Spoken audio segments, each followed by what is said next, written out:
Evo još jedne dobre verzije integralnog testa. Danas će to biti integralni hleb koji se vrlo jednostavno priprema. Za početak odmerit ćemo 600 grama pšeničnog integralnog brašna u jednu veću posudu. Prvo ćemo pomešati suve sastojke kako bi se lakše i podjednako razmešali. I dodajemo 2 kašičice soli. Ako još niste zapratili kanal Dobri recepti, prava je prilika da to uradite. Siguran sam da ćete naći neki interesantan recept za vas. Hvala svakako na podršci. Nakon toga sipamo kesicu suvog kvasca.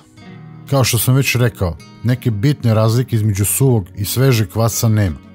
Osim toga da se suvi kvasac lakše izmeša sa suvim sastojcima i ne mora se aktivirati u mlakoj tečnosti, a sveži to mora. Sada ćemo sipati 60 ml maslinovog ulja. Maslinovo ulje je vrlo zdravo, pa makar ga koristili i u tragovima. Uvijek je bolje od suncokrtovog. Razmešajte malo smesu, pa nastavljamo dalje. Da zamesimo ovo testo za hleb, bit će nam potrebno nekih 450 ml ili skoro pola litre vode. Sipajte vodu postepeno i mešajte testo. Na kraju testo prebacite na pobrašnjenu površinu i mešajte rukama da se dobro umesi. Sada premažite jednu posudu sa malo ulja, da se testo ne zalepi i stavite testo u nju. Prekrijte krpom testo i ostavite ga nekih sat vremena na toplom mjestu da se odmori i naraste. Dok testo odmara, zamolit ću vas da recept podelite sa prijateljima na društvenim mrežama. Možda će vam neko biti zahvalan, ja svakako hoću.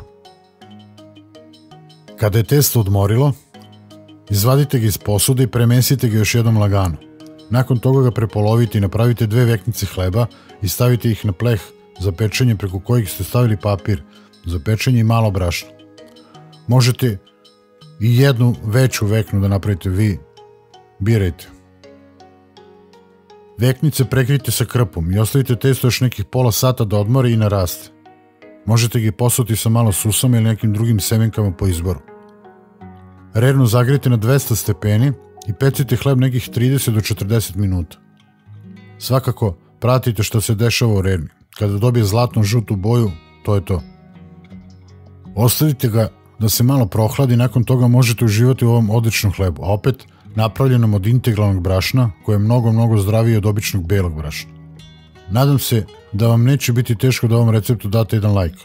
Hvala vam puno i pozdrav do narednog recepta.